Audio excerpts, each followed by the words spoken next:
Era um amontoado de estereótipos sobre o brasileiro, que o brasileiro tem jeitinho, que não é disciplinado. Mas você tem um aspecto interessante das elites brasileiras. Por elites, eu digo judiciário, mídia, política, que é essa questão das ondas. Eles não funcionam como bússola.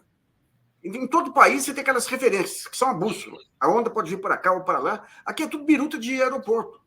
Então, digamos, essas ondas, você pega o próprio Barroso lá atrás, quando vem a onda da Lava Jato, aí a maneira como passa a surfar.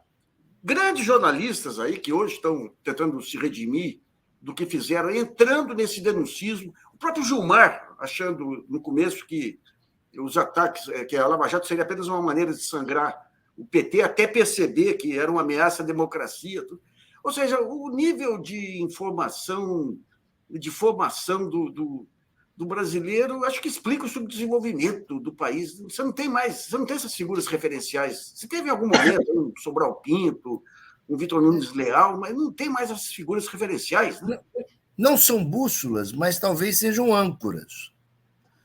Âncoras em relação a permanências históricas de longa duração que, na verdade, desejam manter, de alguma maneira, o povo em uma submissão.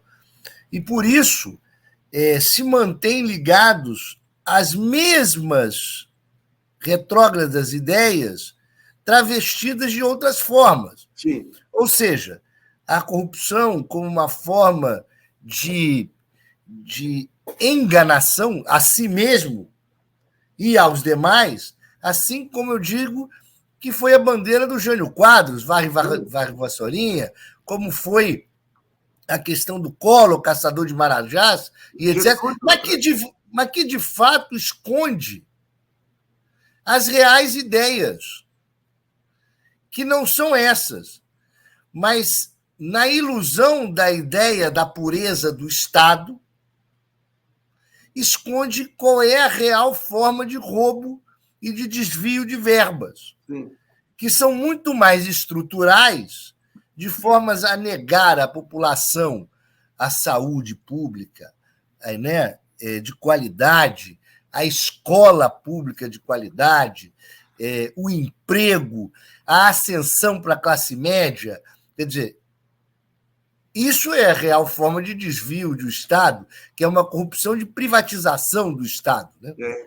Agora, é interessante como, digamos, esse tipo de modelo de corrupção ele bate de frente com a questão, com as políticas proativas desenvolvimentistas. Porque se você faz uma política desenvolvimentista, tem que ter instrumentos, no BNDES, por exemplo, para financiar grupos, com capital de giro de longo prazo, que o setor privado não tem. Você tem que ter financiamento de exportação.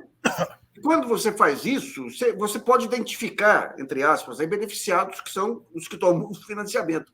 Quando você vai para o mercado, é um assalto.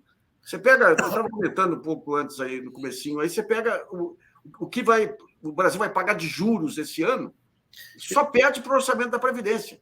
Eu ia chegar a esse ponto. Eu acho que uma hora nós vamos ter que levantar a seguinte questão. A Constituição Federal ela estabelece o que deve ser destinado à educação, à saúde, não é? A essas questões fundamentais.